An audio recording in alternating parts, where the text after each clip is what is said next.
आइए दोस्तों श्रवण करते हैं श्रीमद् गणेश पुराण के प्रथम खंड का प्रथम अध्याय। प्राचीन काल की बात है। नैमिषारण्य क्षेत्र में ऋषि महर्षि और साधु संतों का समाज जुड़ा था। उसमें श्री सूची भी विद्यमान थे। शौनक जी ने उनकी सेवा में उपस्थित होकर निवेदन किया, घोर तिमिर को नष्ट करने में करोड़ों सूर्य के समान प्रकाशमान श्री सूची हमारे कानों के लिए अमृत के समान रस प्रदान करने वाले कथा तत्वों तथा हमारे जीवन में ज्ञान की प्राप्ति में वृद्धि, भक्ति, वैराग्य तथा विवेक की उत्पत्ति जिस कथा से हो सकती हो वह हमारे प्रति कहने की कृपा कीजिए। शौनक जी की बातों से सूजी बड़े प्रसन्न हुए।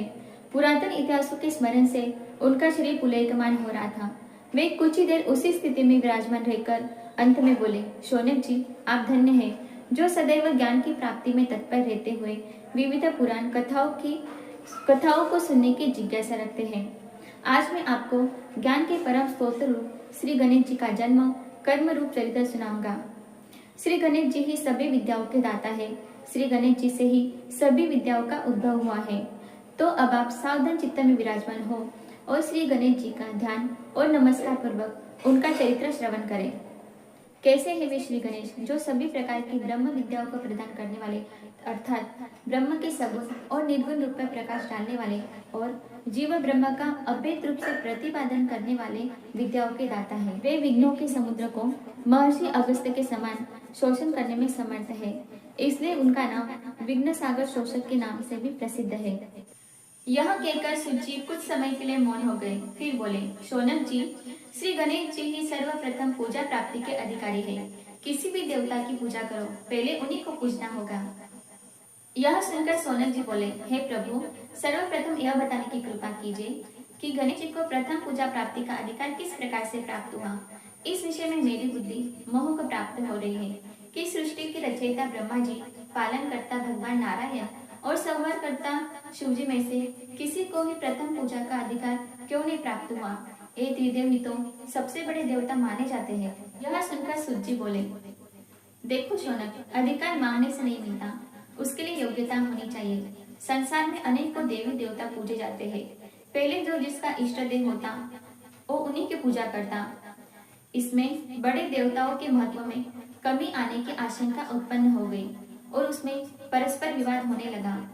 इसका उत्तर जानने के लिए सभी देवता शिव जी के पास पहुंच गए और नमस्कार पूर्वक कहने लगे, हे प्रभु, कृपया ये बताने की कृपा कीजिए कि हम सब में से प्रथम पूजा का अधिकारी कौन है। यह सुनकर शिव जी सोचने लगे कि किसे प्रथम पूजा का अधिकारी माने। तभी उन्हें युक्ति सूझी और बोले, देवगण, इसका निपटारा बातों से नहीं तथ्यों से होगा और इसके लिए एक प्रतियोगिता रखनी होगी। यह सुनकर देवगण उनका मुख देखने लगे और शंकित भरे हृदय से सोचते थे कि कैसी प्रतियोगिता रहेगी। ये देखकर शिवजी ने उनके मन के भाव ताड़ लिए और सांत्वना भरे शब्दों से बोले, घबराओ मत, कोई कठिन परीक्षा नहीं ली जाएगी। बस इतना करना है कि यहाँ से अपने अपने वाहनों पर चढ़कर संसार की परिक्रमा करनी है और यहाँ लौट आना है। जो पहले लौटेगा वही प्रथम पूजा का अधिकारी होगा। अब क्या देर थी, सभी अपने अपने वाहनों पर चढ़कर संसार की परिक्रमा के लिए निकल पड़े।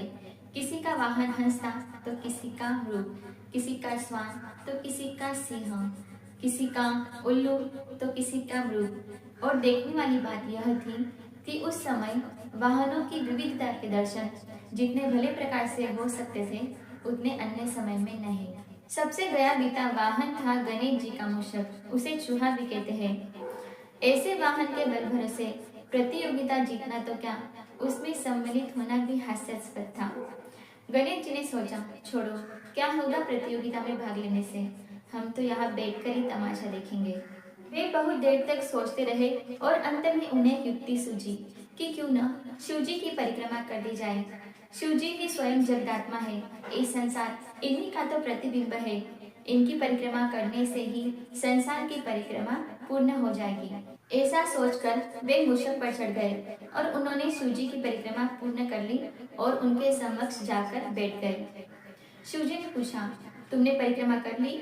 उन्होंने उत्तर दिया, जी। तो शिवजी सोचने लगे, इसे तो यही घूमते हुए देखा, फिर परिक्रमा कैसे कर आया।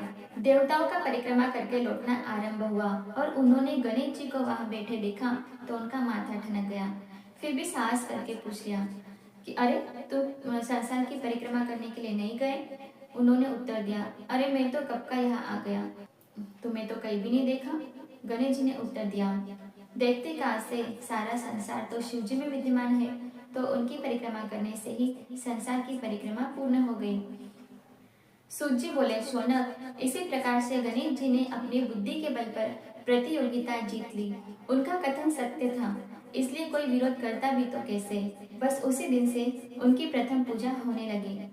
तो दोस्तों, गणेश पुराण के प्रथम खंड का प्रथम अध्याय संपूर्ण। तो अगर आप चैनल पे नए हैं तो प्लीज़ सब्सक्राइब जरूर कर दें और वीडियो कैसे लगी मुझे कमेंट्स में ज़रूर बताएं और वीडियो को लाइक कर दें। मिलते हैं नेक्स्ट वीडियो में, तब तक के लिए बाय, टेक केयर और हैव अ नाइस डे। जय श्री गणेश।